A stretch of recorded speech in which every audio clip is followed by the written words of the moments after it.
મિત્રો आज હું અમદાવાદમાં એક મહિલા સ્કૂટી લઈને જતી હતી, પોલીસે રોકી, પોલીસને પૂછપરછ કરવાનો રોકવાનો એમનો અધિકાર છે।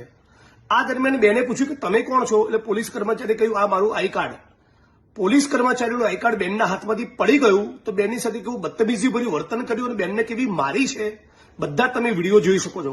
આ વિડીયો ગુજરાતના ખૂણે ખૂણે શેર કરો અને રાજ્યના પોલીસ વડા અને હર્ષ સંઘવી આર્ટ ચોપડી પાસે મોકલી આપો, જેથી ખબર પડે કે પોલીસના કેટલાક લાંચી અધિકારીઓ, ભ્રષ્ટ અધિકારીઓ અને કેટલાક અધિકારીઓ જેના સત્તાનો ઘમંડ છે એ ગુજરાતના નાગરિકો સાથે કેવી બદતમીજી કરે છે અને કેવું વર્તન કરે છે। આપણે બધા સાથે મળીને માંગણી કરીએ કે આ પોલીસ કર્મચારીની સામે ગુનો દાખલ થવો જોઈએ અને જે પોલીસ સ્ટેશનના હદ વિસ્તારમાં ઘટના બની છે એ જ પોલીસ સ્ટેશનના લોકઅપમાં આ પોલીસ કર્મચારીને રાખવામાં આવે। તરફ દોડે છે, બે જણ એમને પકડે છે, પણ એમનો આક્રોશ ઓછો થતો નથી મારવા માટેનો। અને પછી અમે લોકો 112 ફોન કર્યો તો પોલીસ આવે ત્યાં સુધી એમને ક્લિયર અમને કહી દીધું હતું કે પોલીસ સ્ટેશન મારા વિરુદ્ધ ફરિયાદ કોઈ લખશે નહીં, કોઈ પીએસઆઈ વીઆઈ એટલું નહીં કે મારા વિરુદ્ધ ફરિયાદ લખી શકે, પોલીસ વિરુદ્ધ ફરિયાદ ક્યારેય ના લખે।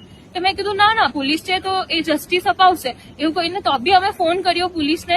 અમે અહીંયા આયા, અમે 6:30 પોણા 7 અહીંયા આયા છે, પણ હજી સુધી અમારી કોઈ ફરિયાદ લખાઈ નથી। પીઆઈ સાહેબ એવું કે છે, પીએસઆઈ સાહેબ બી ચોખ્ખી ના પાડી દીધી, એનો પણ વિડીયો છે, એમને ક્લિયર ના પાડી ક્રિશ્ચિયન સાહેબે કે અહીંયા હું ફરિયાદ નહીં લખી શકું પોલીસ વાળાની।